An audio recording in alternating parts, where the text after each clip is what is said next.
तो हम middle class लोगों की एक एवरेज इनकम कितनी होती है?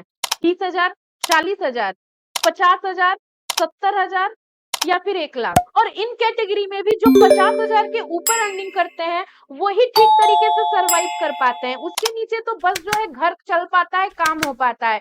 उसमें भी अगर आपको कुछ परचेस करना है या कुछ ऐसी चीजें हैं, जर्नी पे जाना है, तो फिर सोचना पड़ जाता है। इनमें से तो बस 1,00,000 जिनकी अर्निंग है ना, वही ठीक से सरवाइव कर पाते हैं, थोड़ा अपना शौक पूरा कर पाते हैं। बाकी तो जो भी इसके नीचे वाले लोग हैं, वो तो मंथ एंड तक जो है उनकी तंगी आ ही जाती है। और ऐसे में हम मिडिल क्लास लोग आज के टाइम में यही सोचते हैं कि हम ऐसा क्या करें कि हमारी जो इनकम है वो 1,00,000 के ऊपर जा सके। और कहीं ना कहीं यही रीजन है कि शेयर मार्केट की तरफ जो है लोगों का इतना ज्यादा क्रेज बढ़ते जा रहा है और लोग शेयर मार्केट की तरफ अट्रैक्ट हो रहे हैं। पर क्या आपने सोचा है कि क्या सिर्फ शेयर मार्केट की तरफ अट्रैक्ट होने से ही हमारी अर्निंग स्टार्ट हो जाती है? नहीं। तो फिर शायद शेयर मार्केट का कोर्स कर लेने से और पूरी नॉलेज ले लेने से अर्निंग स्टार्ट हो जाती है? नहीं। या फिर शायद शेयर मार्केट की कोई पेड स्ट्रेटेजी परचेस कर लेने से या कोई पेड इंडिकेटर ले लेने से जो अर्निंग है वो स्टार्ट हो जाती है? नहीं। अरे हाँ, आजकल तो लोग बहुत सारा जो है पेड टिप देने लगे हैं। आप उनको पैसे देंगे और वो आपको जो है टिप देंगे कि आपको कब परचेस करना है और कब सेल करना है। तो ऐसा करने से क्या आप अर्निंग स्टार्ट हो जाती है? नहीं। अरे हाँ, कुछ महान लोग तो अपना पूरा का पूरा डिमेट ही दूसरों को दे देते हैं। खुद वो ट्रेड नहीं करते, उनके बदले उनके जो इमीडिएटर हैं वो ट्रेड करते हैं और उनका जो प्रॉफिट है और या फिर लॉस है उसमें वो परसेंटेज शेयर करते हैं। तो ऐसे लोग अर्निंग कर पाते होंगे, है ना? नहीं। अब सब लोगों को सच में लगता है कि ये सब पैतरे आजमा के कोई शेयर मार्केट में प्रॉफिटेबल बन सकता है? क्या आपको सच में लगता है कि शेयर मार्केट केवल नॉलेज का गेम है? अगर वाकई में सच में ऐसा होता ना, तो हम और आप जैसे मिडिल क्लास लोग तो कभी मार्केट में एंटर नहीं कर पाते। हमें एंट्री करने दिया ही नहीं जाता। अभी मार्केट में सिर्फ वही प्रॉफिट कर पाते जो कि बड़े बड़े पोस्ट पे है, सीए है और बहुत ज्यादा नॉलेजेबल है। एक सीए से ज्यादा अकाउंट्स की नॉलेज किसके पास हो सकती है? बट रियलिटी ये है कि शेयर मार्केट में हम और आप जैसे लोग भी प्रॉफिट करते हैं और अच्छा अच्छा प्रॉफिट करते हैं, जबकि बड़े बड़े सीए भी इस मार्केट से प्रॉफिट नहीं निकाल पाते हैं। क्योंकि शेयर मार्केट एक्चुअल में नॉलेज का नहीं बल्कि साइकोलॉजी का गेम है। ये मार्केट ना यहाँ से चलता है और अगर आप यहाँ से ठान ले और इसको कंट्रोल कर ले तो फिर आपको भी प्रॉफिटेबल बनने से कोई नहीं रोक सकता है। और आप डेली 10,000 के बारे में सोच रहे हैं, लेकिन आप डेली 50,000 तक का भी प्रॉफिट कर सकते हैं सिर्फ यहाँ और यहाँ के कॉम्बिनेशन और कंट्रोल के हेल्प से। और इन सब के लिए आपको कोई पेड स्ट्रेटेजी की जरूरत नहीं है। एक नॉर्मल सा फ्री इंडिकेटर या फिर कैंडल स्टिक या फिर चार्ट पैटर्न या फिर प्राइस एक्शन, जो भी आपको अच्छा लगता हो वो आप सिर्फ एक चूज कीजिए। जिसमें आपको लगता है कि आप एक्सपर्ट है उसको चूज कर लीजिए, और अगर आपको लगता है आप किसी में भी एक्सपर्ट नहीं है तो आप उसको चूज कीजिए जिसमें आपको इंटरेस्ट है, और उसी फील्ड में इतना प्रैक्टिस कीजिए कि आप एक्सपर्ट बन जाएं। वो कहावत है ना, practice makes a man perfect. तो इतना प्रैक्टिस कीजिए कि आप एक परफेक्ट मैन बन जाए, एक परफेक्ट ट्रेडर बन जाए। एंड ये तो हम सबको पता है कि प्रैक्टिस टेक्स अ टाइम। मतलब ये सब कोई एक चुटकी बजाने से नहीं होने वाला है, बल्कि ये टाइम लेगा। धीरे धीरे स्लो स्लो आपकी साइकोलॉजी इंप्रूव होगी, आपकी हैबिचुअल होते जाएगा और तब आप प्रॉफिटेबल बन पाएंगे। देखिए यहाँ ना सबसे बड़ी प्रॉब्लम ही यही है कि लोग शेयर मार्केट को पैसे छापने की मशीन समझने लगते हैं। लोगों को सब कुछ इंस्टेंट चाहिए होता है। वो पैसा छापने निकलते हैं लेकिन उनका पैसा कोई और छाप के लेके निकल जाता है। ऐसे ही थोड़ी ना 10 में से 9 लोग 50,000 के ऊपर का लॉस कर रहे हैं। कौन है ये लोग, कहाँ से आते हैं? कोई नहीं है, हम और आप जैसे लोग हैं जिनका पैसा कोई और छाप के ले जा रहा है। जब हमारी फाइनेंस मिनिस्टर निर्मला सीतारमन जी बोलती है कि F and O is not for middle class, तब तो सबको बड़ा बुरा लगता है। लेकिन कभी सोचा है कि ये बोलने का मौका उनको किसने दिया है? अरे हम मिडिल क्लास लोगों ने दिया है। हम मिडिल क्लास लोगों को इंस्टेंट अपर क्लास में जाना है, और यही रीजन है कि अपर क्लास में जाने की बजाय सीधे स्लाइड करके लोअर क्लास में हम पहुंच जा रहे हैं। अब आप कहेंगे तो क्या करें, ऐसे ही जिए हम लोग, ऐसे ही एक्सेप्ट कर ले कि हम मिडिल क्लास के हैं, अपने कुछ भी सुधार करने की कोशिश ना करें? नहीं, हमें हमेशा ऐसा ही जीवन नहीं जीना है। हमें हमेशा आगे बढ़ने के लिए कोशिश करते रहना है, लेकिन साथ में हमें ये भी याद करके रखना होगा कि हम मिडिल क्लास हैं और हमें इससे नीचे जाने का कोई ऑप्शन नहीं है। हमें सिर्फ ऊपर जाना है और उसके लिए हमें स्लो स्लो चलना होगा। धीरे धीरे चल के ही ऊपर पहुंच पाएंगे। एक बाय एक आप पहाड़ नहीं चढ़ सकते हैं, स्लो स्लो चलना होगा। It takes a time a lot. तो आइए हम कुछ पॉइंट्स को जानते हैं जिससे वाकई में अगर आप फॉलो करेंगे तो एक ना एक दिन आप मिडिल क्लास से अपर क्लास तक जरूर पहुंच जाएंगे। पर हाँ, इसमें टाइम लगेगा और ये जो टाइम है वो हर इंसान के लिए अलग अलग हो सकता है।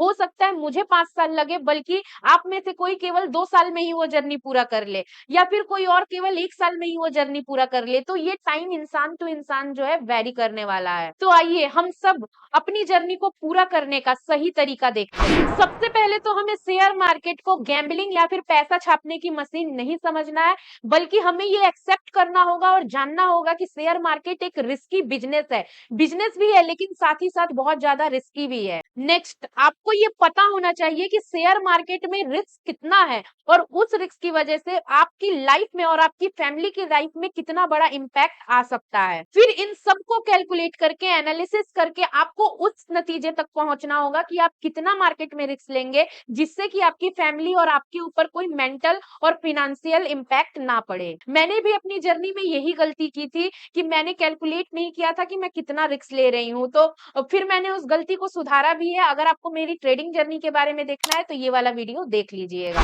नेक्स्ट, ये गांठ बांध लीजिए कि आपके पास जितनी सेविंग्स है उसके 30% से ज्यादा आप शेयर मार्केट में इन्वेस्ट नहीं करने वाले हैं। पहले आप 30% कैपिटल लगाइए और सेविंग का 30% लगा के उसको प्रॉफिट बनाइए, और उसके बाद जो है उस प्रॉफिट को फिर से री इन्वेस्ट कीजिए। लेकिन जो आपने अपने जॉब से, अपने फैमिली से जो पैसे इकट्ठा किए हैं, उसको जो है ट्रेडिंग में मत लगाइएगा। 30% से ज्यादा कैपिटल यूज मत करिए, क्योंकि एक ना एक दिन आपको लॉस होगा और फिर से आपको कैपिटल की रिक्वायरमेंट होगी, फिर आप कहाँ जाएंगे? तो कैपिटल बचा के रखिए। देखिए, शेयर मार्केट में काम करने के लिए आपको बहुत ज्यादा कैपिटल की जरूरत नहीं है। आप 1 से 1.5 लाख में भी जो है शेयर मार्केट में मेंटली फ्री होके काम कर सकते हैं। तो आप बहुत ज्यादा पैसे का रिस्क मत लीजिए। ये जो बात है ना, मैंने अपना बहुत पैसा गवा के सीखा था कि हमें शेयर मार्केट में बहुत ज्यादा कैपिटल की जरूरत नहीं है। 1-1.5 लाख में काम चल जाता है, और उतना आ जाता है जितना हम कमाना चाहते हैं। तो बहुत पैसा गंवाने के बाद ही सीखा है मैंने।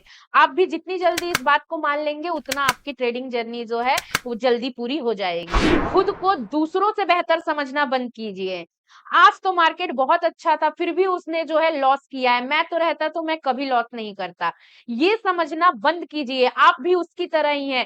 कब किसकी माइंड में क्या चलता है और कब जो है किस पोजीशन में उसने ये डिसीजन लिया है कि उसे लॉस हुआ है, ये आप जज नहीं कर सकते हैं। मार्केट बंद होने के बाद जो कैंडल बन जाता है, उसको देख के दूसरों को जज करना बहुत आसान होता है, जबकि चलते हुए मार्केट में कैंडल को देख के डिसीजन लेना बिल्कुल अलग बात होती है। तो कभी भी इस गलतफहमी में मत रहिएगा कि आप उससे बेहतर हैं। नहीं, आप किसी से बेहतर नहीं है। आप भी नॉर्मल इंसान की तरह है। आप भी उसी साइकोलॉजी को यूज करेंगे जब आप ट्रेडिंग करेंगे, जो कि कोई और बंदा यूज कर रहा है। तो गलतियां सब लोग सेम ही करते हैं। बस अच्छा ट्रेडर वो है जो दूसरों की गलती से सीख जाता है, खुद गलती करके पैसे नहीं गवाता है। एक पायलट को पूरी ट्रेनिंग दी जाती है कि जब प्लेन क्रैश होगा तो फिर आपको क्या करना है। इवन आजकल प्लेन्स में तो ऑटो पायलट मोड भी दिया रहता है। फिर भी वो पायलट जो है, पायलट को प्लेन में रखा जाता है क्योंकि वो एक बहुत बड़ी भूमिका निभाता है उस समय कि जब मुसीबत हो तो डिसीजन क्या लेना है, प्लेन को कैसे क्रैश होने से बचाना है। प्लेन में उतने सारे लोगों की जान एक पायलट के डिसीजन पे जो है निर्भर रहता है। वैसे ही शेयर मार्केट में जब आप काम करते हैं, मार्केट चल रहा होता है, कैंडल बन रहा होता है, तो आपका डिसीजन क्या होगा, यही आपके पैसे को बचा सकता है। तो दूसरों से खुद को बेहतर मत समझिए।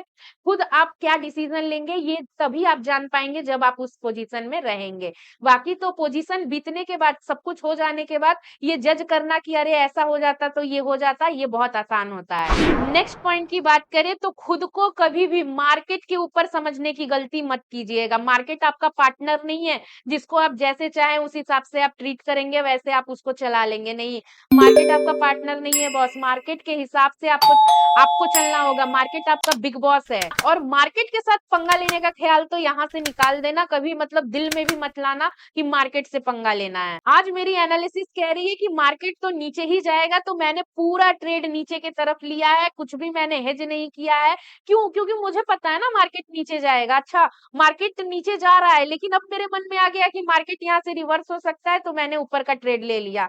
चलो ठीक है, इतना तो आ गया है मार्केट नीचे, और कितना जाएगा? अब तो ऊपर ही जाएगा ना, मैंने ऊपर का ट्रेड ले लिया। ये जो सब आप गलती कर रहे हैं ना, इन गलती को बंद कर दीजिए। मार्केट कहाँ जाएगा ये एनालिसिस करना किसी के बस की बात बात नहीं है। आपको क्या करना है कि आपको सिर्फ मार्केट के पीछे-पीछे चलना है। अगर मार्केट ऊपर जा रहा है, तो आप मार्केट के पीछे-पीछे चलिए, मार्केट के आगे मत जाने का कोशिश कीजिए। मार्केट अगर नीचे आ रहा है, उस कंडीशन में भी आप मार्केट के पीछे-पीछे चलिए। ये मत सोचिए कि मैं पहले से जान गया हूँ कि मार्केट तो इतना नीचे आएगा और इससे नीचे क्या ही जा सकता है। तो ये गलती और गलतफहमी में मत रहिए। आप समझ जाइए कि मार्केट आपका वो बॉस है जो कभी गलत नहीं होगा, आपको उसके पीछे चलना होगा। अच्छा ट्रेडर बनना है ना, तो थोड़ा ईगो को साइड में करना होगा, मार्केट के साथ ईगो मत दिखाइए। यहाँ तो अगर आप अपने पार्टनर के साथ भी ज्यादा ईगो दिखाएंगे तो एक टाइम पे तो फिर वो रिलेशन भी नहीं टिकता है। तो ये तो मार्केट है और पैसा है, यहाँ तो पैसे की बात है बॉस, पैसा गया तो फिर कुछ नहीं हो सकता है।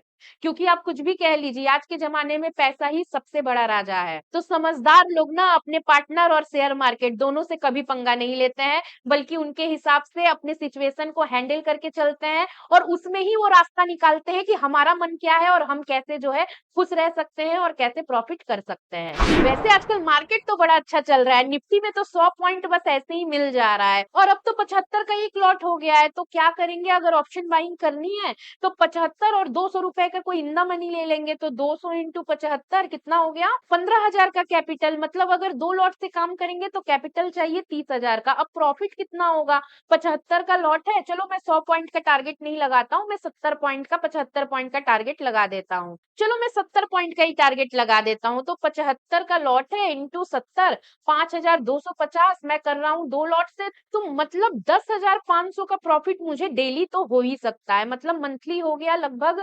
1,88,000 रुपए। अरे बाप रे, मतलब 88,000 का मैं लॉस भी करूंगा तब भी मुझे 1 लाख तो इजिली मिल जाएगा। मतलब क्या है, प्रॉब्लम सॉर्टेड है, मंथ में 1 लाख मैं कमा लूंगा। ये कैलकुलेशन तो आपने भी किया होगा, बहुत मजा आता है ना इस कैलकुलेशन में, but it is not a reality. ये सारी कैलकुलेशन बेकार है तब तक जब तक आप अपनी साइकोलॉजी को पूरी तरीके से कंट्रोल ना कर ले।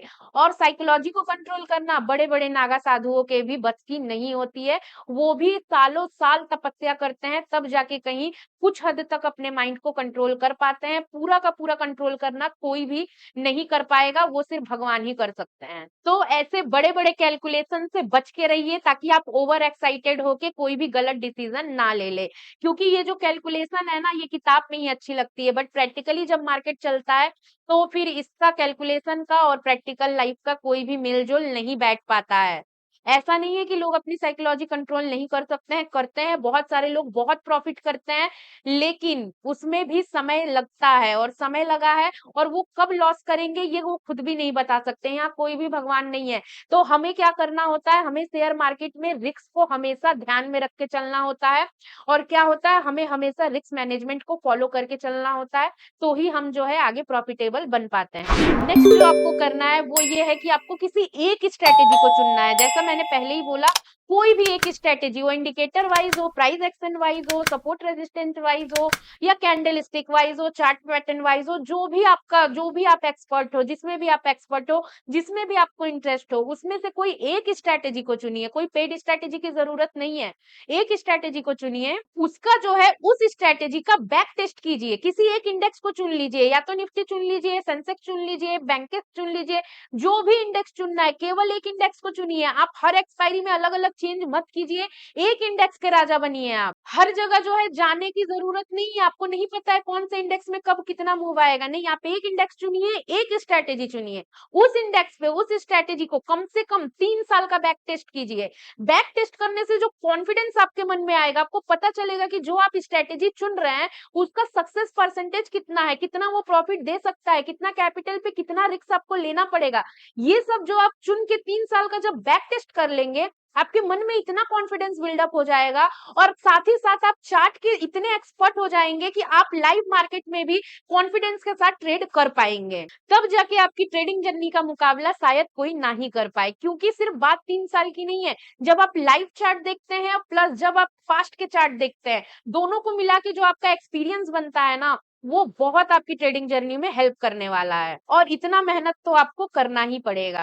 अगर आप एक वर्किंग है, मतलब कहीं और जॉब करते हैं, कोई बिजनेस है या कहीं भी जॉब करते हैं, तो फिर एफएनओ के बारे में भूल जाइए। एफएनओ का कोई भी काम मत करिएगा, चाहे ऑप्शन बाइंग हो, सेलिंग हो, फ्यूचर हो, कुछ भी मत करिएगा, क्योंकि मार्केट काफ़ी ज़्यादा वॉलेटाइल हो चुकी है और सेलिंग में भी प्रीमियम इतने ज़्यादा बढ़ जा रहे हैं कि उसमें भी एडजस्टमेंट्स करने पड़ रहे हैं। चाहे आपके पास एल्गो की कोई स्ट्रैटेजी हो, तब भी एल्गो को भी आपको थोड़ा तो देखना पड़ता है, क्योंकि अभी एल्गो का जो है उतना पीक पे नहीं है एल्गो। अभी भी बहुत सारे लोग एल्गो की स्ट्रैटेजी जो है नहीं बना पा रहे हैं। मैं भी काफ़ी टाइम से एल्गो की एक स्ट्रैटेजी को बनवाना चाहती हूँ, लेकिन उसमें एक प्रॉब्लम आ रही है और वो बन नहीं पा रहा है। बड़े-बड़े डेवलपर्स को से भी मैंने कंसल्ट किया है, लेकिन वो प्रॉब्लम सॉल्व नहीं हो रही है। तो अभी एल्गो जो है उस कंडीशन पे नहीं पहुंच पाया है कि जो आपके मन में हो वो एज इट इज जो है आपको कोडिंग करके मिल जाए। तो ये प्रॉब्लम मुझे आई है, इसीलिए मैं बोल रही हूँ कि अगर आप एक ट्रेडर है, अगर आप एक ट्रेडिंग करना चाहते हैं और जॉब करते हैं या बिजनेस करते हैं, तो फिर आप जो है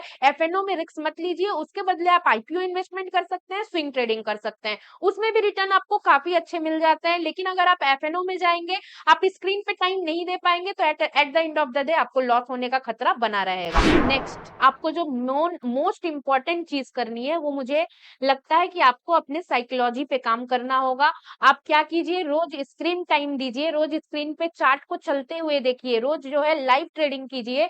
उसके बाद आप जब ट्रेडिंग बंद हो जाती है 3:30 बजे के बाद, बैठिए और फिर से उस चार्ट को एनालिसिस कीजिए। डेली करना है आपको, चार्ट को डेली एनालिसिस कीजिए। फिर आप सोचिए कि जब आपका लॉस हुआ है, उस लॉस का रीजन क्या था। कई बार मार्केट हमें खुद लॉस देती है, इंडिकेशन देती है, लेकिन उस हिसाब से नहीं चलती है और मार्केट में हमें लॉस होता है। लेकिन कई बार हम अपनी गलतियों से लॉस करते हैं। मैं तो बोलूंगी ज्यादातर हम अपनी गलतियों से लॉस करते हैं, क्योंकि हमें ऐसा लगा था। लेकिन जो दिखता है और जो लगा था, दोनों में जमीन आसमान का फर्क होता है। तो आप क्या करेंगे, डेली जो है अपनी गलतियों को लिखेंगे, लिखिएगा, बस मन में मत सोचिएगा, लिखिएगा कि आज जो है किस पोजीशन में मैंने क्यों ये डिसीजन लिया और मेरे से क्या गलती हुई, मुझे क्यों ऐसा लगा कि मुझे एंट्री लेना चाहिए था और मुझे लॉस हुआ। अगर मार्केट ने आपको लॉस दिया है तो कोई बात नहीं है, उसको आप कंट्रोल नहीं कर सकते हैं। मार्केट हमें कई बार लॉस देता ही है, लेकिन अगर आपकी गलती है तो आप उसको नोट डाउन कीजिए, डेली नोट डाउन कीजिए। जब आप डेली ऐसा करेंगे, आप देखेंगे कि आप डेली एक ही गलती को कई बार रिपीट करते हैं, लेकिन थोड़े टाइम में जब आप बार बार उसको नोट करेंगे, तो आपकी जो सेम गलती रिपीट हो रही थी वो काफी हद तक कम हो जाएगी और आपके ट्रेडिंग प्रॉफिट में वो असर आपको दिखना स्टार्ट हो जाएगा। इसमें भी बहुत टाइम लगेगा। देखिए, हम लोग इंसान है, हम लोग क्या करते हैं ना, दूसरों की गलती निकालना बहुत आसान है, लेकिन खुद की गलती हमें दिखती नहीं है। और कई बार तो क्या होता है कि हम दूसरों की गलती भी नहीं रहती है, फिर भी हम उसमें गलती निकाल देते हैं। क्यों? क्योंकि हमें जज करने की बीमारी है। वो हंस रहा था तो किस बात पे क्यों हंस रहा था, उसने कैसे हंसा, ये सब जो है हम जज करते हैं। उसने क्यों ऐसे किया, उसने लॉस किया तो लॉस क्यों किया, अरे इतना लॉस कैसे कर लिया, मैं तो रहता तो इतना लॉस नहीं करता। नहीं, आप भी उतना ही लॉस करते बॉस। तो ये सब जो जजमेंट है ना दूसरों के बारे में, ये हम लोग बहुत इजीली निकाल लेते हैं। खुद की गलती हो नहीं पता चलता है, खुद की गलती हो हम नहीं मानते हैं कि हमारी गलती है। लेकिन ट्रेडिंग में मुकाबला आपका किसी और के साथ नहीं है, आप किसी और को बेवकूफ नहीं बनाएंगे। अगर आप खुद की गलती नहीं मानेंगे ना, तो आप खुद को बेवकूफ बना रहे हैं। तो आपको आपकी गलती नोट डाउन करना बहुत जरूरी है। देखिए, हम चाहे दूसरों पे कितना भी इल्जाम लगा ले, कुछ भी दोष दे दे, लेकिन हमारे अंदर हमें पता होता है कि मैंने किसी को कुछ बोला है तो वो गलत था या सही था, हमें ऐसा रिएक्ट करना चाहिए था या नहीं करना चाहिए था, ये सब हमें पता होता है।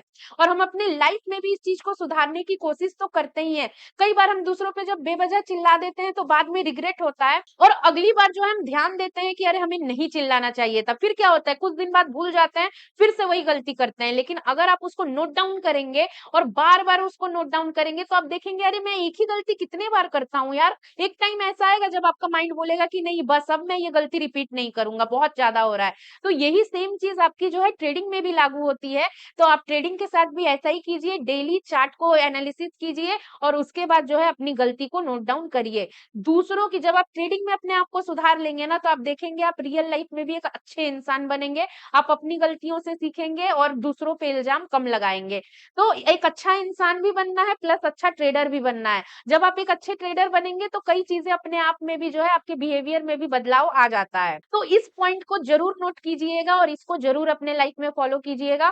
मुझे इससे काफी बेनिफिट मिला है। मैं ऐसा नहीं कह रही हूँ कि मैं गलती नहीं करती हूँ, वो तो पता नहीं कब ऐसा होगा जब मैं गलतियां करना बंद कर दूंगी। लेकिन मैंने काफी ट्रेडिंग लाइफ में जो है अपनी सुधार किया है। कुछ ऐसी गलतियां थी जो मैं बार बार करती थी, जो मैं आजकल थोड़ा कम करने लगी हूँ। मैं ये नहीं बोल रही हूँ कि मैं नहीं करती हूँ, लेकिन काफी हद तक जो है मैं अपनी गलतियों को कंट्रोल करना सीख रही हूँ। और मैंने, जैसा मैं बार बार बोल रही हूँ, ये सब बहुत टाइम लेता है, ये सब 2-3 साल का गेम गेम नहीं है, बहुत टाइम लेता है, आपको पूरी लाइफ ये इसको फॉलो करना होगा, ये आपको रूटीन में लाना होगा, तब जाके आप एक अच्छे ट्रेडर बन पाएँगे। नेक्स्ट जो आप कर सकते हैं वो है कि आप ओवर ट्रेडिंग से बचिए। देखिए क्या होता है, हम दिन भर जो है फुल टाइम ट्रेडर्स के साथ ये बड़ी दिक्कत है, हम लोग दिन भर स्क्रीन पे रहते हैं, जो कि रहना ही चाहिए, स्क्रीन पे रहना ही पड़ता है। क्या होता है, हम लोग छोटे-छोटे मूवमेंट में भी ना ट्रेड लेने लगते हैं, क्या होता है, हमें फोमो आ जाता है, फियर ऑफ मिसिंग आ जाता है, लगता है अरे रेड बन रहा था कैंडल, फिर ग्रीन बनने लगता है, तो हम सोचते हैं कहीं मिस ना हो जाए, फिर क्या करते हैं, ट्रेड ले लेते हैं, जबकि वहां पे इंडिकेशन नहीं आया होता है। हम क्या करते हैं, ओवर एक्साइटमेंट में ओवर ट्रेडिंग करते हैं, उसका बेनिफिट किसको मिलता है, केवल ब्रोकरेज को मिलता है, गवर्नमेंट को मिलता है, टैक्स आपको देना ही है, ब्रोकरेज आपको देना ही है। तो क्या होता है ना कि इसका पूरा पूरा बेनिफिट ब्रोकरेज उठाता है, गवर्नमेंट उठाती है, आपको तो नील शून्य बटा सन्नाटा, और प्लस जो लॉस हो रहा है वो अलग से हो रहा है। तो ओवर ट्रेडिंग से बचना बहुत जरूरी है। इसके लिए आप क्या कर सकते हैं, लंबे बड़े टाइम फ्रेम पे काम कीजिए। अगर आप एक स्कैल्पर भी हैं तो आप 15 मिनट पे काम कर सकते हैं। लोगों को लगता है कि स्कैल्पर को 2 मिनट, 3 मिनट, 5 मिनट पे ही काम कर सकता है, नहीं ऐसा नहीं है। 15 मिनट पे भी अगर आप काम करेंगे तो काफी अच्छा और रिफ्रेश और छटा हुआ मूवमेंट मिलेगा। कोई भी ऐसा फेक ब्रेकआउट जो है नहीं मिलेगा। 15 मिनट पे काफी ज्यादा रिफाइंड ब्रेकआउट्स मिलते हैं। ऐसा नहीं है कि फेक नहीं मिलते हैं, 15 मिनट पे भी मिलते हैं, बट कंपैरेटिवली कम मिलते हैं। तो आप 15 मिनट के टाइम फ्रेम पे खुद को ट्रेन कर सकते हैं। उसमें आपका थोड़े कम ट्रेड आएंगे, कम लॉस का चांसेस रहेगा, कम ब्रोकरेज जाएगा, कम टैक्सेस वगैरह देने होंगे। तो ये चीज को भी आप फॉलो कर सकते हैं। और एक जो चीज आपको और करनी है वो थोड़ा बहुत मुश्किल काम है, मतलब मैं तो अभी भी नहीं कर पाती हूँ, थोड़ा बहुत कर लिया है मैंने। खुद को जो है प्रॉफिट से डिटैच कर लीजिए। Detachment is the key of success. तो ये जो चीज है ना, हम लोग जब तक प्रॉफिट के पीछे भागेंगे, प्रॉफिट देखते, ट्रेड ले लिया, देख रहे हैं अरे कितना हुआ, 200 प्रॉफिट हो गया, 300 प्रॉफिट हो गया, 500 प्रॉफिट हो गया। इससे पता है क्या प्रॉब्लम होती है, जब लॉस चल रहा होता है तो हम रुक जाते हैं कि अरे लॉस हो रहा है, नहीं नहीं मार्केट फिर से रिवर्स होगी, हमारे पास फिर से मार्केट आएगी। लेकिन वहीं पे जब प्रॉफिट चल रहा होता है तो जैसे ही थोड़ा प्रॉफिट आता है हम बुक करके भाग जाते हैं। क्यों? क्योंकि हमें डर लगता है कि कहीं ये प्रॉफिट भी चला ना जाए। तो जब तक आप खुद को जो है प्रॉफिट से डिटैच नहीं करेंगे, तब तक आप इन सब कमियों को नहीं सुधार पाएंगे। तो क्या करेंगे, कम प्रॉफिट में निकल जाएंगे, बड़ा बड़ा लॉस लेंगे, तो रिस्क मैनेजमेंट फॉलो नहीं हो पाएगा, फिर वही दिक्कत होगी, आप लॉस में रहेंगे। आप ये सोच के चलिए ना कि ये मेरा एक बिजनेस है और मुझे नहीं पता है कि मेरे दुकान पे कितने ग्राहक रोज आएंगे, मैं लास्ट में देखूंगा, जो होगा लास्ट में मैं देखूंगा। दिन का आप एक रिस्क मैनेजमेंट फॉलो कर लीजिए कि अगर आज मेरा इतना प्रॉफिट या इतना लॉस हो गया है, उसके बाद मैं ट्रेड नहीं लूंगा। अगर लॉस को आप फिक्स कर लेंगे कि इस लॉस के बाद मैं ट्रेड नहीं लूंगा, तो आप काफी हद तक अपने लॉस को मिनिमाइज कर पाएंगे। तो ऐसे करके आप जो है प्रॉफिट से खुद को डिटैच कर सकते हैं। साथ ही अगर आप जब ट्रेड ले रहे हैं तो एक काम कीजिए कि आप जो है टारगेट और स्टॉप लॉस लगा दीजिए, उसके बाद पीएनएल देखिए ही मत, पीएनएल को मत खोलिए, केवल ऑर्डर देखिए, चार्ट देखिए कि कहाँ गया, कितना हुआ। आप जो है पीएनएल मत देखिएगा। जब आप पीएनएल देखेंगे तो फिर जो है आपको वही प्रॉब्लम होगी, प्रॉफिट में निकल जाएंगे, लॉस में रुके रहेंगे, फिर वो दिक्कत आपको देगा। तो इसीलिए प्रॉफिट से खुद को डिटैच कर लीजिए। ये जो नियम है ना, ये इंसानों में भी लागू होता है। आप जिसके पीछे बहुत ज्यादा भागते हैं, बहुत ज्यादा किसी को अपना मान लिए हैं, एकदम उसके पीछे भाग रहे हैं, हर चीज कॉम्प्रोमाइज कर रहे हैं, उसके हिसाब से, उसकी खुशियों के हिसाब से आप सब कुछ कर रहे हैं, एकदम अटैच्ड हो गए हैं उससे। वो दुखी है तो आप भी दुखी हैं, वो खुश है तो आप भी खुश हैं। तो क्या होगा ना, आपका रिलेशन एक ना एक दिन जाके खराब हो जाता है। वैसा ही शेयर मार्केट के साथ है। अगर आप प्रॉफिट से खुद को अटैच्ड कर लेंगे तो आप यहाँ से कभी खुश रह नहीं पाएंगे। लॉस होगा, दुखी हो जाएंगे, प्रॉफिट होगा, ओवर एक्साइटेड हो जाएंगे। तो जब यहाँ से आप फ्री रहेंगे तो चीजें जो है हर चीज सही से चलेगी। तो रिलेशन में भी और प्रॉफिट में भी खुद को आप डिटैच करके रखिए। आप हमेशा अपने पार्टनर या जो भी आपका दोस्त है, कोई भी रिलेशन हो, उसके साथ खड़े रहिए। लेकिन ऐसा मत करिए कि आप उसके बिना एकदम मतलब मर जा रहे हैं, लॉस हो रहा है तो एकदम देवदास बन के आप उस दिन पड़े हुए हैं कि अरे आज लॉस हो गया, नींद नहीं आ रहा है कि आज इतना लॉस हो गया। नहीं, अगर आप खुद को डिटैच कर लेंगे और एक लॉस को फिक्स कर लेंगे कि मैं इससे ज्यादा लॉस लूंगा ही नहीं, तो आप उससे ज्यादा लॉस नहीं लेंगे। प्रॉफिट हुआ, हाँ मुझे पता था कि मुझे इतना प्रॉफिट लेना है, ठीक है, ये तो बिजनेस का हिस्सा है, नॉर्मल रहेंगे। लेकिन अगर आप खुद को डिटैच नहीं करेंगे तो फिर जिंदगी बहुत मुश्किल हो जाएगी। तो ये बहुत जरूरी है कि आप खुद को जो है प्रॉफिट से और लॉस से डिटैच कर ले। हमारे सनातन धर्म में कहा गया है, detachment is the key of success and happiness too. तो इसको फॉलो जरूर करना है। मैंने बोला ना कि ये चीज जो है इंसानों पे भी लागू होती है। जिसको बहुत ज्यादा आप अटैच्ड होते हैं ना जिसके साथ, वही हमें औकात दिखा के चला जाता है। वैसे ही शेयर मार्केट है, औकात दिखा देता है हम लोगों को। देख ही रहे हैं, बाकी तो डेटा बता ही रहा है कि क्या हाल है मिडिल क्लास लोगों का। तो हम लोग खुद जितनी समय रहते हुए जल्दी खुद को डिटैच कर लेंगे, खुद को अलग कर लेंगे, उतना अच्छा हमारे लिए ही होगा। बाकी तो सामने वाले बंदे को भी फ़र्क नहीं पड़ता है कि आपकी लाइफ़ में क्या हो रहा है, आप दुखी हैं, मर रहे हैं, क्या कर रहे हैं, और शेयर मार्केट को भी फ़र्क नहीं पड़ता है कि आपका क्या हो रहा है, उसको कोई मतलब नहीं है। तो खुद की खुशी की चाबी खुद के हाथ में है, रिमोट खुद के हाथ में रखिए और खुद को डिटैच कर लीजिए। तो आई होप इस वीडियो से आपकी ट्रेडिंग जर्नी में थोड़ा बहुत हेल्प ज़रूर मिलेगा। अगर आपको ये वीडियो अच्छी लगी होगी तो वीडियो को लाइक, शेयर एंड सब्सक्राइब ज़रूर कीजिएगा। फिर मिलेंगे एक नए इन्फॉर्मेटिव वीडियो में, तब तक के लिए bye bye and take care.